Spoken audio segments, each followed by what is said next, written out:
خزانے کی تلاش۔ بہت عرصہ پہلے ایک پرسکون گاؤں میں عبدالرافع نامی ایک نوجوان لڑکا رہتا تھا۔ عبدالرافع ایک ذہین اور بہادر لڑکا تھا جو ہمیشہ مہم جوئی کی تلاش میں رہتا تھا۔ ایک دن اسے ایک پرانا نقشہ ملا جو ایک پوشیدہ خزانے کی طرف اشارہ کر رہا تھا۔ نقشے میں ایک پراسرار غار کا ذکر تھا جو خطرناک جنگلات اور اونچے پہاڑوں سے گھرا ہوا تھا۔ عبدالرافع پرجوش ہو گیا اور اس نے خزانے کی تلاش میں نکلنے کا فیصلہ کیا۔ اس نے اپنے بہترین دوست ابراہیم کو بھی اپنے ساتھ چلنے کے لیے راضی کر لیا۔ ابراہیم ایک مضبوط اور ماہر جنگجو تھا جو ہمیشہ عبدالرافع کی مدد کے لیے تیار رہتا تھا۔ دونوں دوست گھنے جنگلات اور اونچے پہاڑوں سے ہوتے ہوئے اس پراسرار غار کی طرف روانہ ہوئے۔ راستے میں انہیں کئی خطرناک چیلنجوں کا سامنا کرنا پڑا۔ انہوں نے جنگلی جانوروں سے لڑائیاں لڑیں، خطرناک راستوں کو عبور کیا اور کئی پہیلیوں کو حل کیا۔ جنگل کے راز۔ جنگل میں داخل ہوتے ہی انہیں ایک عجیب سی خاموشی محسوس ہوئی۔ درخت اتنے گھنے تھے کہ سورج کی روشنی بھی بمشکل زمین تک پہنچ رہی تھی۔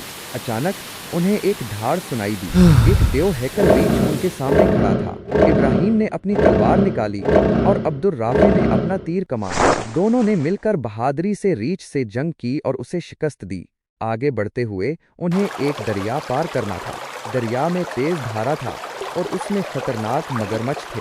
ابراہیم نے ایک مضبوط رسی بنائی اور عبدالرافع کی مدد سے دریا پار کیا۔ پہاڑوں کے چیلنجز۔ پہاڑوں پر چڑھنا ایک اور مشکل چیلنج تھا۔ راستے تنگ اور پھسلن بھرے تھے۔ انہیں اونچی چٹانوں پر چڑھنا پڑا اور گہری کھائیوں کو عبور کرنا پڑا۔ ایک جگہ انہیں ایک پہیلی کا سامنا کرنا پڑا۔ ایک پتھر پر کچھ پراسرار حروف لکھے ہوئے تھے۔ عبدالرافع نے اپنی ذہانت کا استعمال کرتے ہوئے پہیلی کو حل کیا اور انہیں آگے بڑھنے کا راستہ مل گیا۔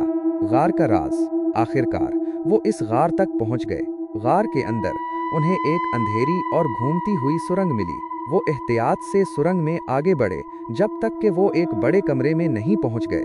کمرے میں انہیں ایک چمکتا ہوا خزانہ ملا، لیکن جیسے ہی انہوں نے خزانے کو چھونے کی کوشش کی، ایک خوفناک پہاڑی دیو ظاہر ہوا۔ پہاڑی دیو نے ان سے خزانے کے لیے جنگ کی۔ عبدالرافع اور ابراہیم نے اپنی پوری طاقت اور مہارت کا استعمال کرتے ہوئے پہاڑی دیو سے جنگ کی۔ ایک لمبی اور شدید جنگ کے بعد انہوں نے پہاڑی دیو کو شکست دی۔ وہ خزانہ لے کر گاؤں واپس آ گئے۔ گاؤں والوں نے ان کا ہیرو کے طور پر استقبال کیا۔ عبدالرافع اور ابراہیم نے خزانے کا استعمال گاؤں کی ترقی کے لیے کیا۔ انہوں نے اسکول، اسپتال اور سڑکیں بنوائیں۔ انہوں نے غریبوں اور ضرورت مندوں کی مدد کی۔ کہانی کا اختتام۔